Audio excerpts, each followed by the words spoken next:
안녕하십니까 여러분. 먼저 제 소개를 드리겠습니다. 저는 요식업에 종사하고 있는 50대 초반의 남자입니다. 한동안 코로나의 여파로 조금 고생을 하기는 했지만 저는 다행히도 그렇게 큰 피해를 입지는 않고 잘 넘어갔네요. 제 자랑 같지만 제가 정말 죽으림을 다해서 열심히 일궈낸 가게들이거든요. 제 인생을 한마디로 표현하자면 파도가 들이치듯 거센 물살이었다고 할 수 있겠네요. 하지만 지금에 이르러서 가만히 보면 제 삶은 나무 그늘 시원하게 있는 잔잔한 호수 같습니다. 이렇게 되기까지 저도 참 파란만장하게 많은 우여곡절을 겪었어요. 단도직입적으로 말씀드리자면 제가 3번 결혼을 했거든요. 그리고 한때 저는 가정을 이루면 안 되는 놈이라는 결론까지 내린 적도 있습니다. 그도 그럴 것이 첫 번째 와이프와는 사별을 했고 두 번째 와이프는 천하의 사기꾼이었거든요. 어떤 사연인지 궁금하시죠? 오늘 제가 겪은 황당한 일들을 불특정 다수의 많은 분들에게 해드릴까 싶어서 컴퓨터를 켜고 지금 글을 써내려가고 있네요. 당사자인 저는 고통스러운 경험이었지만 제 사연을 청취하는 분들께서는 아무쪼록 가벼운 마음으로 즐겁게 들어주셨으면 좋겠습니다. 그럼 시작하겠습니다. 저는 25살에 첫 번째 와이프와 결혼을 하고 함께 삼겹살 가게를 열어서 운영했어요. 그 전에는 식당에서 고기 굽는 일만 했던 제가 그래도 착실히 돈을 모아서 결혼을 하고 나서는 가게를 낼 수 있었습니다. 저는 평생 부모님과는 아예 연을 끊고 살았거든요. 제가 어릴 적에 이혼을 한 부모님은 두 사람 다 재혼을 하고 나서 저를 시골 할아버지 댁에 맡겼어요. 정말 찔러도 피 한 방울 안 나올 인간들이었습니다. 키우던 개도 그런 취급은 하지 않을 거예요. 저는 한마디로 부모에게 버림받은 자식이었죠. 할아버지와 단칸방에서 힘들게 살았던 저는 고등학교 때부터 생활전선에 뛰어들어 일과 학업을 병행했어요. 저와 함께 살던 할아버지도 제 나이 20살에 운명을 달리하시고 저는 어디에 기댈 곳 없이 오로지 혼자서 제 삶을 헤쳐나가야 했습니다. 그때 저는 죽기 아니면 까무러치기다 이런 심정으로 닥치는 대로 일을 했습니다. 할아버지가 돌아가신 후에 장례도 치르지 못하고 보내드린 후 눈물이 채 마르기도 전에 일단 저는 시내로 이사를 갔어요. 그리고 고깃집에서 불판 닦는 일부터 시작했습니다. 힘들기는 했지만 내 한 몸 건사하지 못할까 싶어서 기운을 냈습니다. 2잡, 3잡 닥치는 대로 일을 하던 시기였죠. 그리고 속으로는 언젠가는 나도 식당을 차리자는 목표로 열심히 살았습니다. 그러다가 우연히 첫 번째 아내를 만나서 연애를 하고 결혼을 하게 된 것이었어요. 그리고 결혼을 하고 나서 원하던 바대로 삼겹살 가게를 열게 되었습니다. 혈기왕성하던 나이에 한 결혼이었고 저는 사실 아이를 갖고 싶었어요. 하지만 아내는 어쩐지 결혼하고 3년이 지나도록 아이를 임신하지 못했습니다. 검사를 해본 결과 아내의 자궁이 작고 기형이라서 아이를 임신할 수 없다고 하더라고요. 저는 사실 내심 제가 못 받은 부모의 사랑을 제 자식에게 나눠주고 싶은 꿈이 있었습니다. 하지만 아내가 아이를 가질 수 없다는 사실에 절망스러웠어요.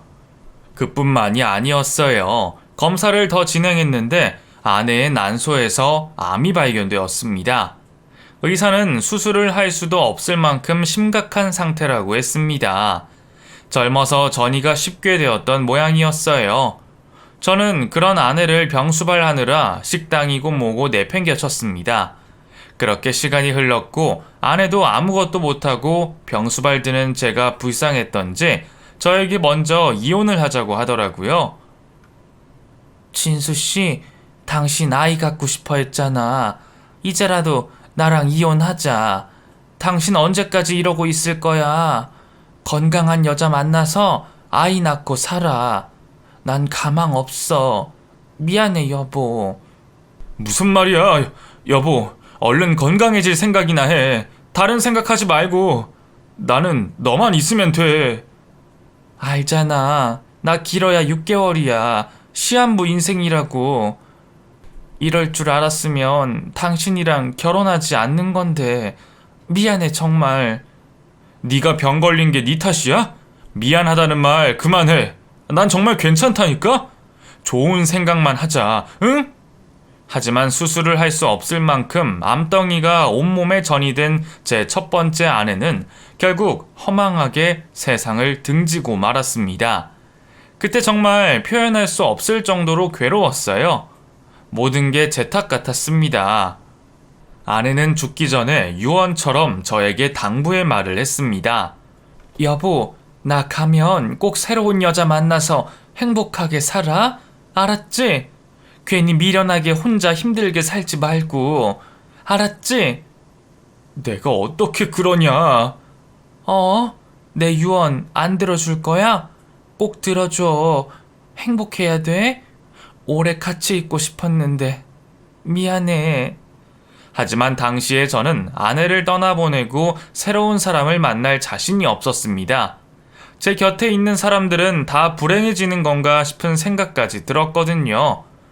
한동안 저는 다른 사람을 만날 마음을 먹기도 힘들었어요. 오로지 아내와 문을 열었던 삼겹살 가게를 열심히 운영하는 것밖에 할 일이 없었습니다. 그렇게 열심히 정신 놓고 일을 하다 보니 제가 운영하던 삼겹살 가게는 동네에 친절하고 맛좋기로 소문이 났습니다. 소문은 점점 더 번져서 다른 지역에 사는 분들도 단골 손님이 되었어요. 아유, 어쩜 이렇게 잡내 안 나고 밑반찬들이 다 맛있어요? 아니, 제 친구가 다른 동네 사는데 여기 맛집이라고 오자고 해가지고 왔는데 오길 정말 잘했네. 아이고, 맛있게 드셔주셔서 감사하네요. 소문 좀 많이 내주세요. 이미 손님이 이렇게 많은데 소문을 더 내면 우린 어떡해. 사장님, 2호점 내요, 2호점. 그럴까요? 안 그래도 요즘 2호점 내려고 발품 팔고 돌아다니고 있습니다. 아유, 정말요? 잘하셨어요. 2호점도 대박 날 거예요. 손님들 반응이 좋았고 그렇게 가게가 나날이 번창했고 저는 제 나이 31에 삼겹살 가게 2곳과 쌈밥 정식 가게 1곳을 제 소유로 갖게 되었습니다. 제가 아는 요식업은 순풍에 돛단 듯이 잘 운영이 되었어요. 그러다 보니 주위에서 선자리를 주선해 주겠다는 사람들도 많이 생겼습니다. 하지만 일만 하며 달려온 저는 다른 여자를 만나는 것에 대해 두려움을 느끼고 있었습니다. 인연이 되면 만나고 아니면 그만이라는 생각으로 살았어요. 그러다가 제 식당에 자주 오던 단골 손님이 저에게 눈웃음을 치며 다가오기 시작했습니다. 사람을 겉만 봐서 판단해서는 절대 안 되는 일이지만 참하게 생긴 그 여자는 한 달에 한 번 저희 가게에 올 때마다 후줄근한 외모에 얼핏 보면 노숙자처럼 보이는 사람들과 함께 했어요. 장사를 하면서 이런저런 사람들 많이 보기는 했지만 그 여자는 대체 무슨 사정이 있어서 그런 사람들과 어울려 지내는 건지 호기심이 생기더라고요. 그 흔한 소주도 한 병 마시지 않고 항상 4명이 와서 삼겹살 딱 4인분만 허겁지겁 먹고 갔습니다. 제가 서빙을 해주면서 은근히 말을 걸어봤어요. 이거는 서비스입니다. 목살이 오늘 들어왔는데 단골이시니까 맛 좀 보시라고요. 제 말에 그 여자가 환하게 미소 지으며 대답했습니다. 어머, 감사해요. 저희 단골인 거 아셨어요? 그럼요. 손님 한 분 한 분 다 기억하려고 노력합니다. 한 달에 한 번씩 꼭 오시잖아요. 네, 맞아요. 제가 사회복지사 일을 하고 있거든요. 이분들은 제가 다니는 센터에서 관리하고 있는 노숙자분들이에요. 매번 같이 오는 사람들이 바뀌어서 궁금하셨죠. 그 여자가 묻지도 않았는데 그렇게 먼저 제 궁금증을 풀어주더라고요. 말주변이 좋았어요. 그런 이야기를 듣고 좋은 일을 하는구나 싶어서 그 여자에 대한 호기심이 어느새 호감으로 바뀌고 있었습니다. 당시에 저도 혼자서 차고 넘칠 만큼 돈을 벌고 집도 사고 가게도 확장하면서 매달 부모 없이 보육원에 맡겨진 아이들을 위해서 기부를 하고 있었거든요.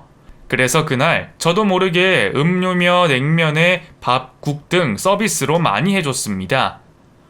이렇게 자꾸 주시면 뭐가 남아요. 그만 주셔도 되는데. 감사해요, 사장님. 좋은 일 하시는데 제가 다 고마워서 그래요. 저도 예전에 할아버지랑 단 둘이 살면서 사회복지사분들 도움 많이 받았거든요. 그러셨구나. 대단하세요. 이렇게 성공까지 얼마나 고생이 많으셨어요. 제가 돌봐드리는 분들도 얼른 사회생활 하시면서 자립하셨으면 좋겠어요. 이렇게 좋은 분이 도와주시는데 꼭 그렇게 될 겁니다. 전 그때부터 그 여자가 손님으로 오면 꼭 서비스를 줬습니다. 그렇게 지내다 보니 어느새 연락처까지 주고받게 되었어요. 제가 그 여자가 일하는 노숙자 쉼터에 매달 쌀이나 고기를 기부하고 싶다고 했거든요. 아무리 형편이 좋아도 이런 일 해주시는 사람들 잘 없거든요. 사장님, 정말 멋있으시고 감사해요. 제가 너무 감사해서 그런데 밖에서 식사 한번 대접해도 될까요? 식사요? 아유, 오히려 제가 사드려야죠. 언제든 연락 주세요. 그럼 말 나오는 김에 오늘은 어떠세요? 밥은 여기서 먹었으니까 우리 시원하게 맥주나 한잔 해요. 지금 돌이켜 생각해보면 그 여자는 저를 꼬시려고 아주 득달같이 달려들었던 것 같네요. 저도 눈에 콩깍지가 씌인 게 죄였다면 죄였겠죠. 아무튼 그렇게 그 여자와 가깝게 지내며 서로 호감을 느끼며 진지하게 만남을 갖게 되었고, 그렇게 1년을 만나고 나서 그 여자가 갑자기 저에게 결혼을 하자고 하더라고요. 진수씨, 우리 결혼할래? 나 진수씨랑 같이 살고 싶어. 진수씨 아이도 낳고 싶고. 아이? 결혼? 왜 그래? 왜 그렇게 당황해? 나 민망하게? 나 지금 심장 터질 것 같아. 고민하다가 먼저 청혼하는 건데 반응이 왜 그래? 아니, 그게 아니라 난 내가 아직까지 가족을 가질 자격이 있는 사람인지 모르겠어서. 나한테는 가족이라고는 할아버지밖에 없었는데 첫 아내도 그렇게 사별을 하고 자꾸 내 곁에 있는 사람들한테 안 좋은 일이 생기는 것 같아서. 진수씨, 그런 게 어딨어. 우연하게 생긴 일들이잖아. 진수씨가 잘못해서 벌어진 일들이 아니라고. 그리고 나 건강해. 봐서 알잖아. 내 입으로 이런 말 하기는 그렇지만 나보다 몸도 마음도 건강한 사람 있으면 나와보라 그래. 없을걸? 그 여자가 그렇게 애교 섞인 투정을 부리는데 저도 멍청하게 기분이 좋아져서 해벌쭉 웃고 말았네요. 그렇게 그 여자와 결혼을 하기로 마음먹었습니다. 그 여자는 저에게 자신이 살아온 이야기를 눈물까지 흩날리며 구구절절 털어놓았어요. 진수씨, 나 사실 부모님이랑 연 끊고 살아. 아버지는 나 어릴 때 돌아가셨고 엄마랑 단 둘이 살았는데 엄마가 도박 중독자야. 게다가 알코올 중독도 있고. 내가 지금까지 갚아준 빚이 1억은 넘을 거야. 그래서 나 여태 돈도 못 모았어. 진수씨랑 결혼하고 싶은 생각이 든 내가 정말 욕심이 많은 여자 같아. 그 이야기를 들으며 저도 안타까운 마음이었어요. 저도 어려서 부모님에게 버림을 당한 사람이었으니 그 여자의 가정사를 이해해주고 싶었습니다. 그랬구나. 상이 네 마음 나도 다는 아니지만 알 것 같아. 내가 나보다 안 된 사람들 돕는 일에 보람을 느끼며 살기는 했는데 이제는 힘에 부쳐. 지금은 연 끊었지만 나 나중에라도 엄마가 참석한 결혼식 올리고 싶어. 그러니까 우리 결혼식은 조촐하게 둘이서 올리고 나중에 엄마 좀 나아지면 그때 식 올리는 거 어때? 나야 뭐 그런 거칠에 워낙에 별 상관없으니까. 여자들이 결혼식 웨딩드레스 입는 로망이 있잖아. 상이 너 괜찮겠어? 난 진수씨랑 살 수만 있다면 아무래도 괜찮아. 진수씨, 사랑해? 저희는 둘만의 결혼식을 올리고 그 여자가 제 집에 들어와서 살기 시작했습니다. 결혼을 하고 나서 제가 쌈밥집 2호점을 차리게 되었거든요. 일손이 부족해서 아내는 사회복지사 일을 그만두고 본인이 2호점을 도맡아서 운영하겠다고 했습니다. 그런 아내에게 제가 말했어요. 그래도 당신 하는 일이 있는데 괜찮겠어? 나 때문에 희생할 필요 없어. 그게 무슨 소리야, 희생이라니. 나도 하고 싶었던 일인데. 그리고 우리 매달 기부하면서 살고 있잖아. 나 가끔씩 센터 가서 일손 도울 거야. 그건 그거고 당신 일도 내가 맡아서 해내고 싶어. 그런가? 뭐 나야 예쁜 와이프가 맡아주면 고맙지. 그럼 쌈밥집 2호점은 당신이 해봐. 거기가 목도 좋아서 장사는 잘 될 거야. 힘든 거 있으면 바로바로 나한테 이야기하고. 알았어요. 나만 믿어요.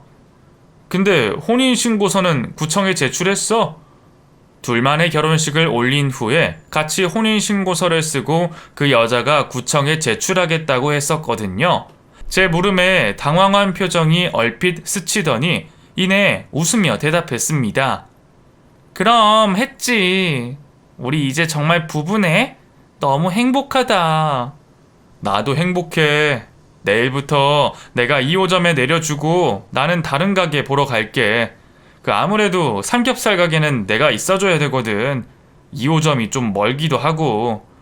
나한테 다 맡기세요. 내가 잘 꾸려볼게.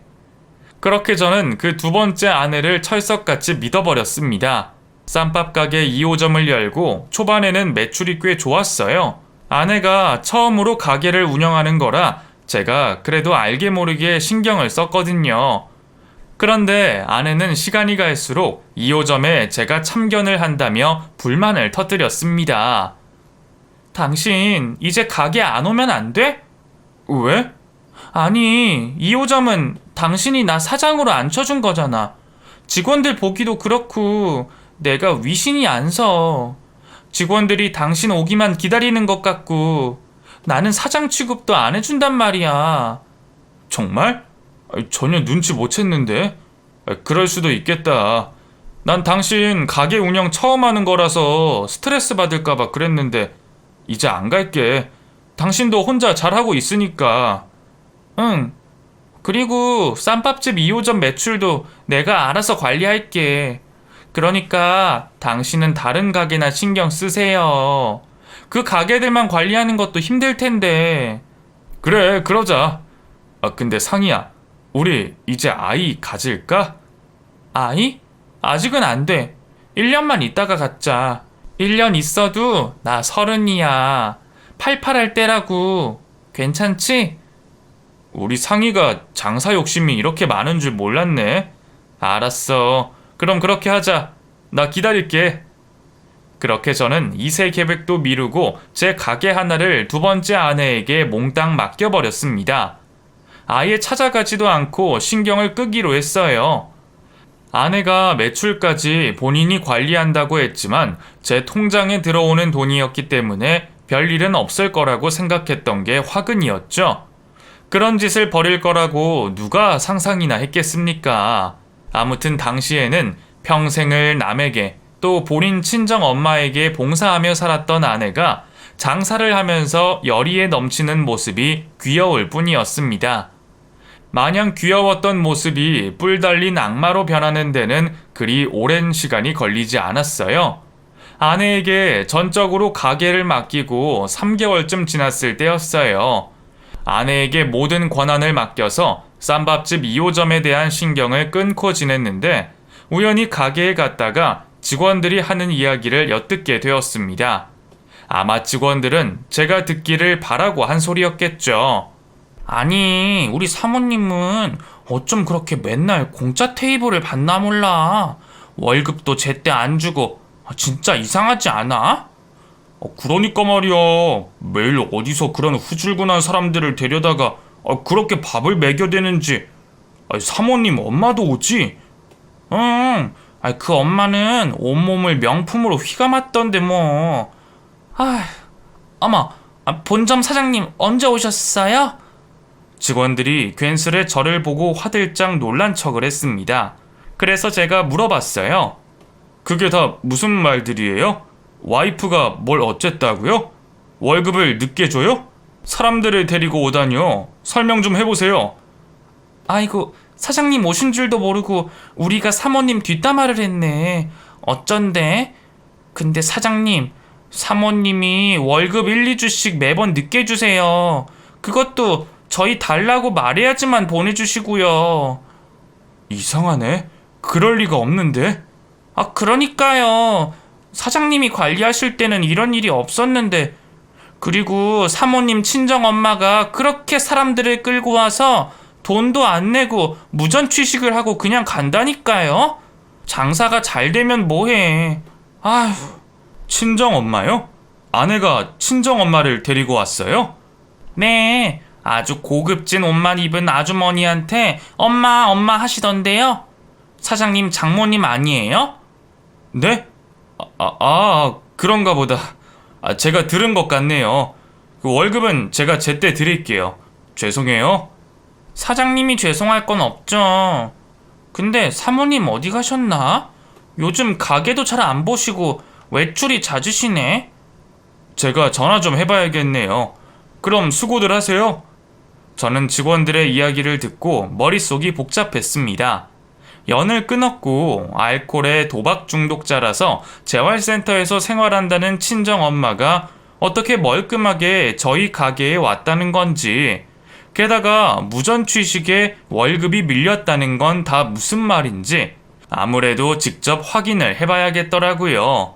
우선 가게를 나와서 저는 아내에게 전화를 걸었지만 받지 않았어요.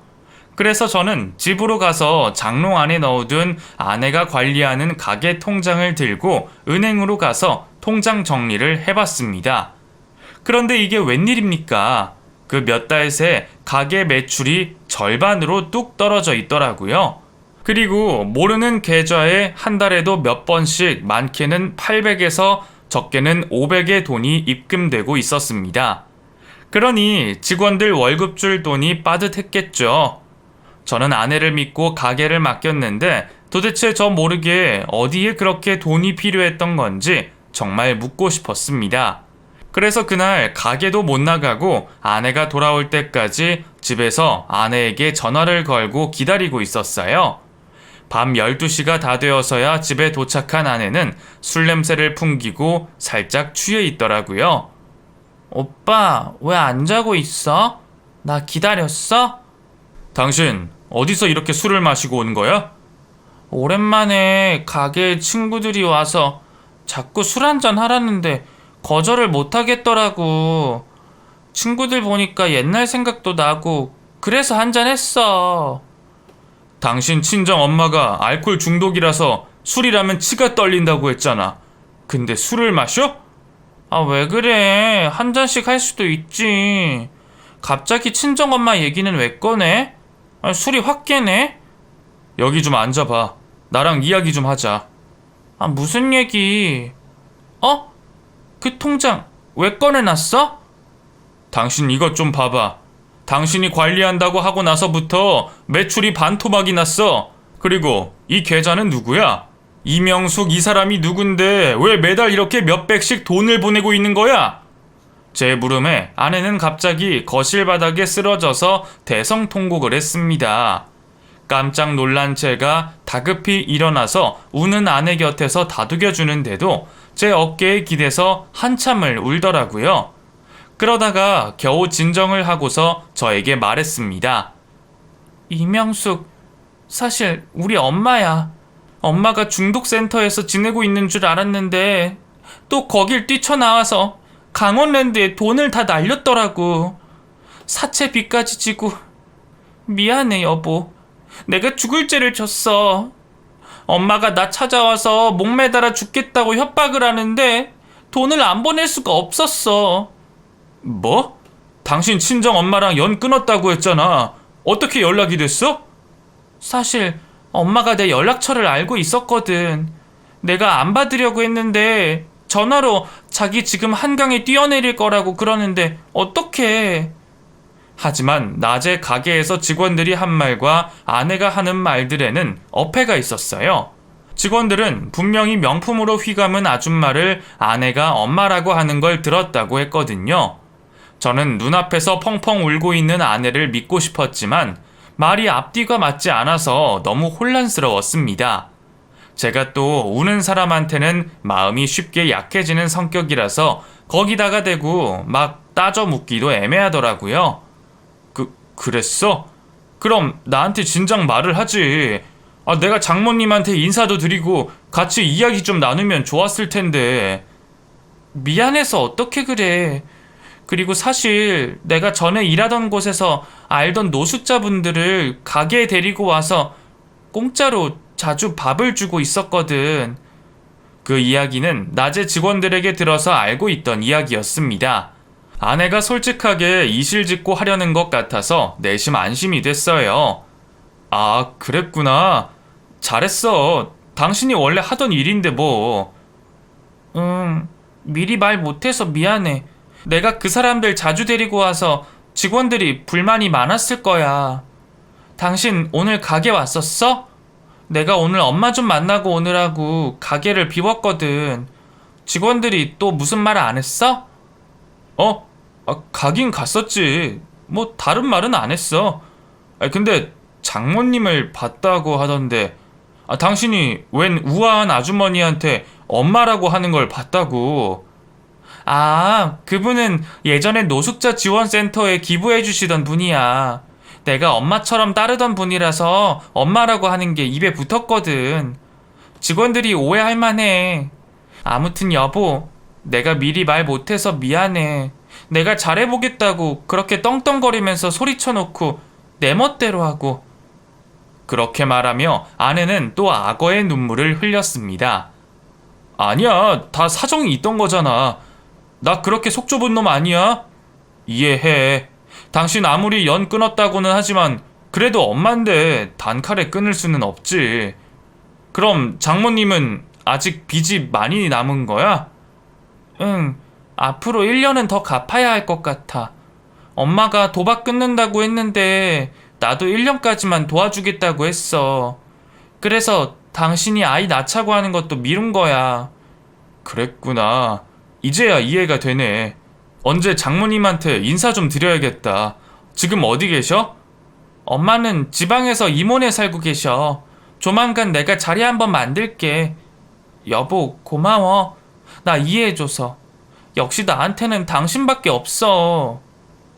그래, 뭐 부부끼리 못할 말이 어딨어.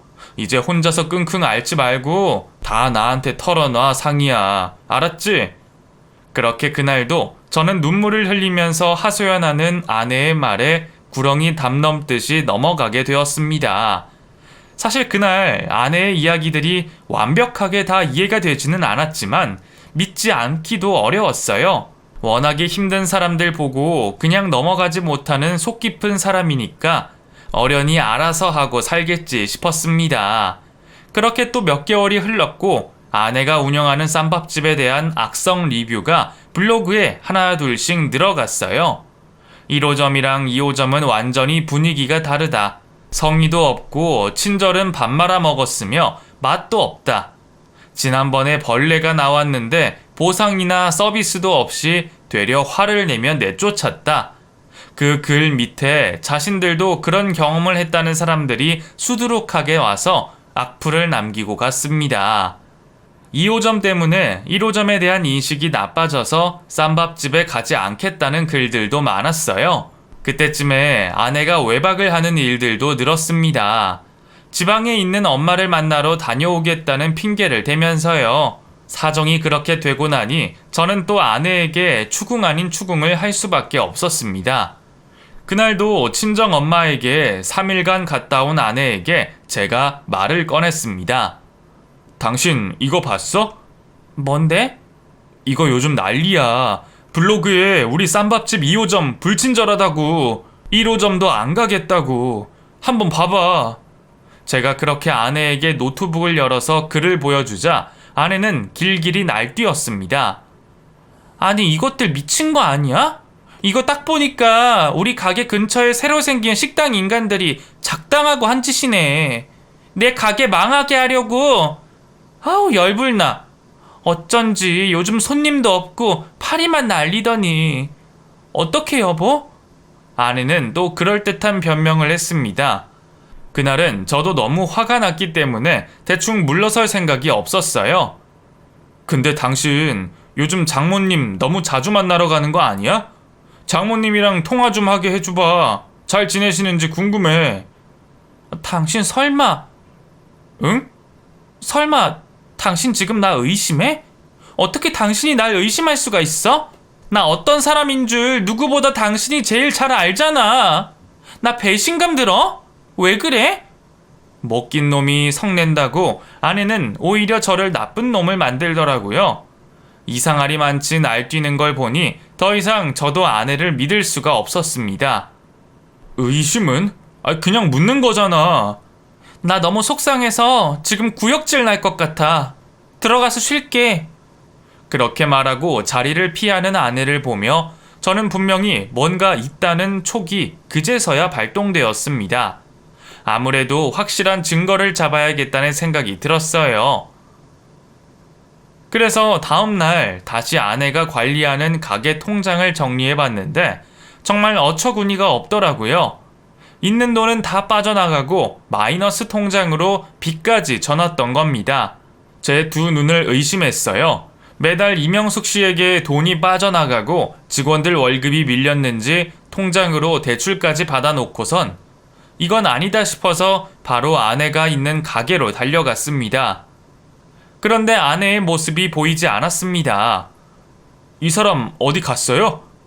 어머, 못 보셨어요? 방금 나가셨는데? 저기 차 가네요.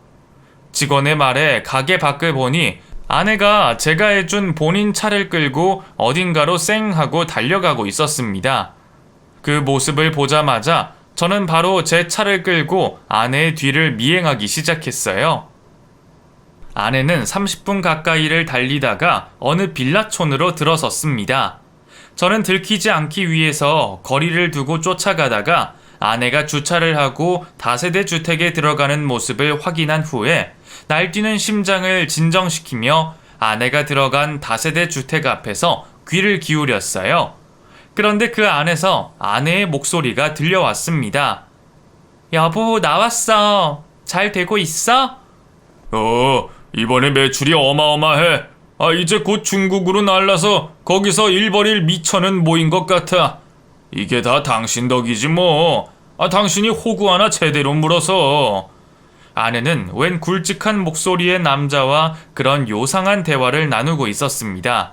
그리고 저는 열린 현관문을 들어서서 그 여자가 들어간 집안을 들여다봤어요. 그리고 저는 기겁을 하고 그 자리에 털썩 주저앉았습니다. 아내가 웬 남자의 무릎에 앉아서 어깨동무를 하고 담배를 피우고 있었고 그 인간들 앞에는 후줄근한 행색의 사람들이 열심히 재봉틀을 돌리며 짝퉁 명품 가방을 만들어대고 있었어요. 그 과정을 목격하고 심장이 밖으로 튀어나오는 줄 알았습니다. 저는 침착해지려고 애쓰며 우선 들고 있던 휴대폰으로 내부를 촬영했어요. 그리고 나서 조용히 밖으로 빠져나와 경찰에 신고를 했습니다. 여기요. 여기 짝퉁 공장이 있습니다. 얼른 와주셔야겠어요. 이 인간들 경찰들 오면 도망갈 수도 있으니까 조용히 와주세요. 저도 혹시라도 그 인간들이 밖으로 빠져나갈까봐 현관 앞에 지키고 있었어요. 그리고 잠시 후에 경찰들이 도착했고 제 말대로 조용히 올라가서 창문 안의 상황을 파악한 후에 바로 문을 따고 들이닥쳤습니다. 그러자 소리를 지르며 사기꾼년이 본색을 드러냈습니다. 어머, 누구야? 경찰이 여길 어떻게 알고... 아니, 뭐야? 진수씨? 진수씨 맞지? 당신 여길 왜 와? 미쳤어? 그런 그 여자의 모습을 보고 저는 화가 나서 정말 돌아버리겠더라고요. 야, 너 대체 뭐하는 여자야? 이게 다 뭐냐고! 내 돈 빼돌려서 이 짝퉁 공장 차린 거야? 너 나 사랑했던 적은 있냐? 어디까지가 진짜였어? 진수야, 오해야, 오해. 이 사람들 가라고 해. 내가 다 설명해 줄게. 하지만 경찰은 이미 동종 전과를 가지고 있던 아내를 바로 현행범으로 체포했습니다. 경찰은 저에게 진술서를 써달라고 했어요.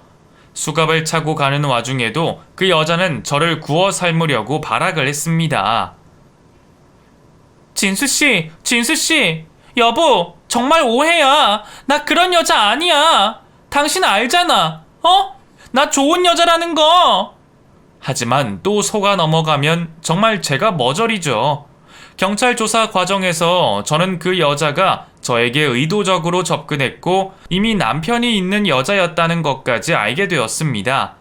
그 여자는 본 남편과 함께 짝퉁을 진짜라고 속여서 비싼 돈에 팔아치우던 사기꾼이었어요. 저는 분통이 터져서 어쩔 줄을 모르겠더라고요. 가난하고 어려움에 처한 사람들을 돕는 천사인 줄 알았는데 천사는커녕 악마보다 더 지독한 나쁜 여자였습니다. 검찰 송치가 되었지만 저는 그 여자를 사기로 민사소송까지 걸어버렸어요. 그 사기꾼녀는 끝까지 자기는 죄가 없다고 오리발을 내밀며 반성하는 기미를 보이지 않더라고요. 저는 아무 죄가 없어요. 저 사람이 먼저 저 좋다고 매달렸다고요. 가게도 자기가 나한테 알아서 하라고 맡긴 건데 내가 무슨 죄가 있어? 나 죄 없어! 그 말에 제가 참지 못하고 법정에서 고래고래 소리를 질렀네요. 야, 이 미친 여자야. 끝까지 반성이라고는 모르네. 야, 네가 그러고도 인간이야? 어떻게 사람의 탈을 쓰고 그런 짓을 저질러? 넌 정말 나쁜 년이야. 이 천하의 몹쓸 년아. 사람의 믿음을 이딴 식으로 갚아? 그렇게 소리를 지르면서 저도 모르게 눈에서 눈물이 뚝뚝 떨어졌습니다. 억울하니까 눈물이 나오더라고요. 정말 내 사람인 줄 알았고 좋은 여자를 만나서 과거의 상처를 다 씻고 새 출발했다고 행복해했던 저 스스로가 너무 한심했습니다. 결국 재판에서 모든 혐의가 다 밝혀졌어요. 까면 깔수록 정말 끔찍하더라고요. 노숙자를 돕는다며 매번 저희 가게에 데리고 왔던 사람들은 정말 노숙자가 맞기는 했습니다.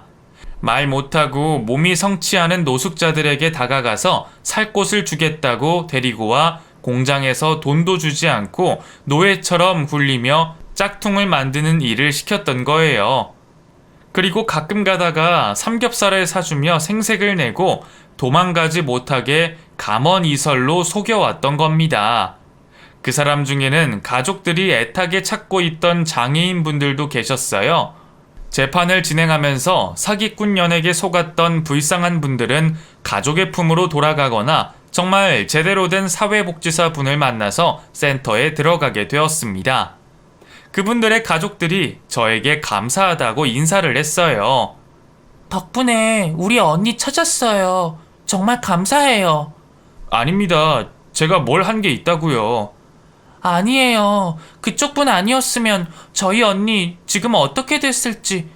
아마 중국으로 미립국 당해서 거기서 또 주구장창 저 인간들 밑에서 노예처럼 살다가 죽었는지도 모르죠. 정말 감사해요. 그런 말을 들으니 제가 그래도 사람들의 인생을 구했다는 생각에 마음이 조금은 편해지더라고요. 그 여자가 엄마라고 불렀던 여자, 그리고 진짜 남편이 포함된 사기꾼 패거리는 결국 징역을 살게 되었습니다. 징역을 사는 것은 물론이고 고액의 추징금도 내라는 판결을 받게 되었어요. 반성이 없던 그 인간들은 몇 번이나 항소를 했고 그때마다 결과는 마찬가지였습니다. 사기꾼들을 깜빵에 보내고 난 이후에 저는 후폭풍을 겪어야 했어요. 정말 나는 가족을 이룰 수 없는 팔자인가 보다. 어떻게 나한테는 이런 일만 생기는 건가? 이런 와중에도 장사를 하는 게 맞는 건가? 다 접고 머리 깎고 절에 들어갈까? 그런 생각까지 했습니다. 많이 힘들었어요. 가정을 이루며 사는 평범한 일상이 저에게는 왜 이렇게 하늘의 별 따기보다 어려운 것일까 싶어서 모든 게 무기력했습니다. 하지만 제가 평생 읽어온 가게 문을 닫을 수는 없었어요. 그것마저 하지 않으면 정말 살아갈 힘이 없을 것 같았거든요. 그래서 저는 다시 가게를 꾸려나가면서 잡생각을 떨쳐내기 위해서 운동을 시작했습니다.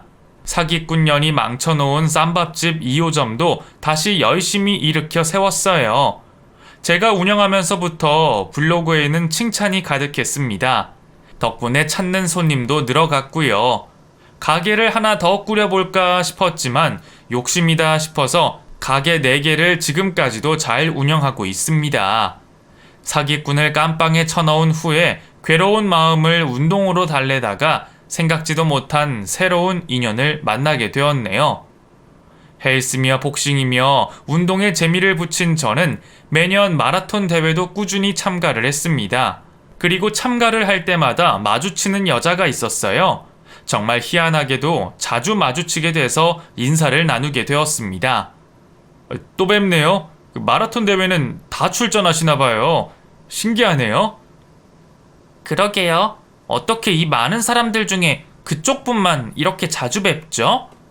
그렇게 말문을 트고 그 여자와 저는 함께 뛰기 시작했습니다. 그 여자는 저보다 10살이 어렸고 요가 강사를 하는 사람이었어요. 운동이라는 공통 분모를 가지고 아무 사심 없이 대하며 오랫동안 지켜보다가 결국 만난 지 5년이 지나서 그 여자의 나이 30 중반, 제 나이 40 중반이 되어서 결혼을 했습니다. 지금 아내와 함께 살면서 저는 운명을 믿게 되었습니다. 돌고 돌아서 하나 남은 퍼즐 조각을 딱 맞게 끼워 맞춘 느낌이에요. 지금 결혼을 하면 10년이 다 되어 가고 있지만 지금까지 아무런 문제 없이 잘 지내고 있답니다. 그리고 염원하던 아이도 느지막이 갖게 되었네요. 저희 아이는 지금 유치원에 다니고 있습니다. 내년이면 초등학생이 되네요. 눈에 넣어도 안 아플 제 자식을 보고 있으면 이게 바로 행복이구나 싶습니다. 사기꾼년에게 된통 당한 이후로는 저는 가정을 꾸릴 수가 없는 인간이라고 생각하며 포기하고 살았는데 정말 신기하게도 지금의 아내를 만나서 남부럽지 않은 가정을 꾸렸습니다. 여전히 불우한 이웃도 돕고 있었고 여러분도 혹시나 인생이 자꾸 꼬여서 팔자가 이런가 보다 하고 포기하고 계시다면 감히 그러지 마시라고 말씀드리고 싶네요. 안 좋은 일이 있으면 반드시 좋은 일도 옵니다. 저 같은 놈도 이렇게 사는데요. 여러분 힘내세요. 그리고 사기꾼년아, 이거 듣고 있냐? 출소했다는 이야기는 건너 들었다. 남 등쳐먹고 살 생각하지 말고 정신 똑바로 차리고 살아. 알겠냐? 아이고, 이렇게 다 털어놓고 나니 속이 후련하네요. 여러분, 들어주셔서 감사하고 행복하세요.